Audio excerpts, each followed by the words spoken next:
Yarlswood, the building itself, has its own personality. You walk into it, nobody in there, and it would freak you out. Seriously, just the building itself alone would freak you out.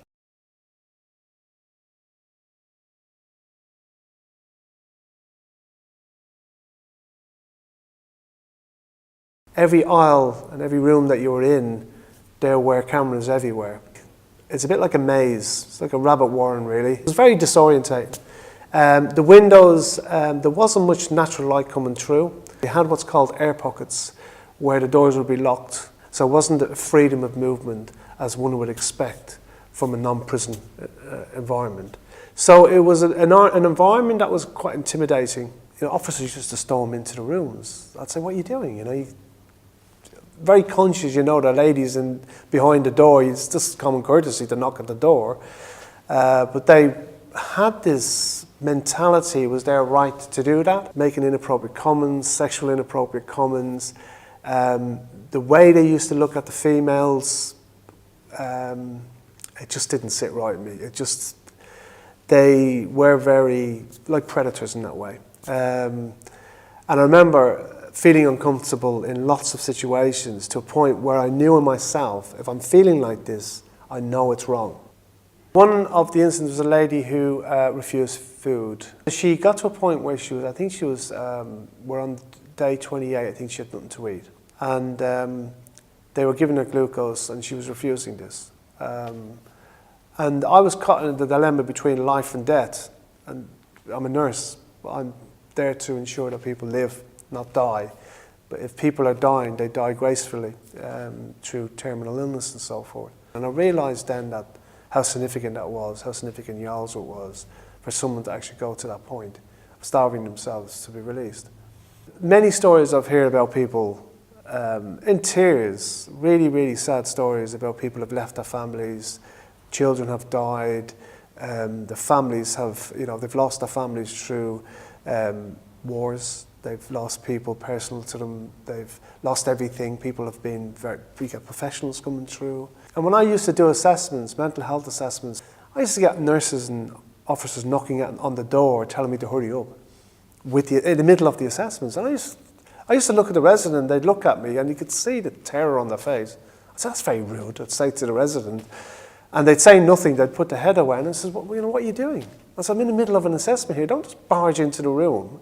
And I tell them to close the door. And you know, that was just the mentality. It was just, Jesus. When I think about it now, I'm thinking, you wouldn't do that in a GP practice. You know what I mean?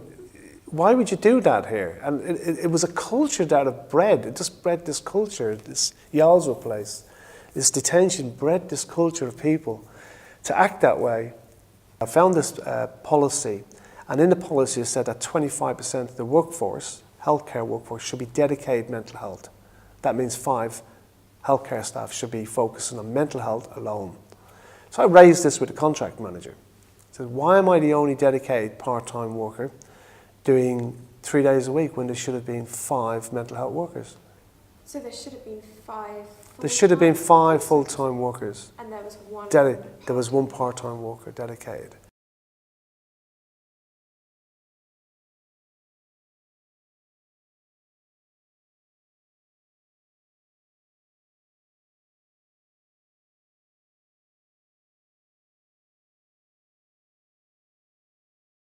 They were just churning these people, are they fit to fly?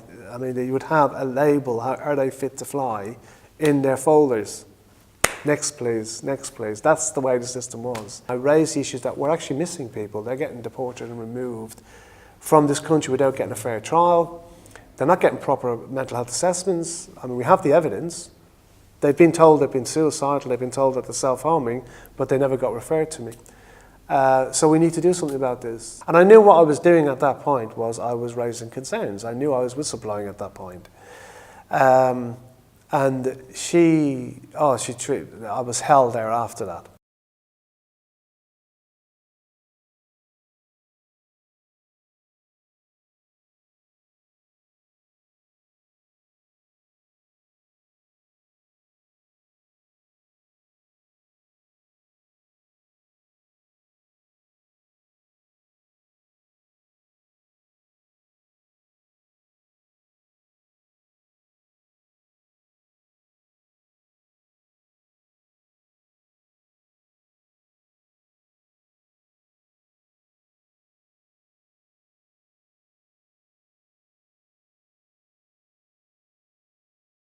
What I found is that people with mental health don't have a voice, and my job, I'm channeling that voice. I will tactively, in balance, I will challenge people if I need to. If it's about someone's vulnerability or someone's not getting the proper care, I would challenge them on that.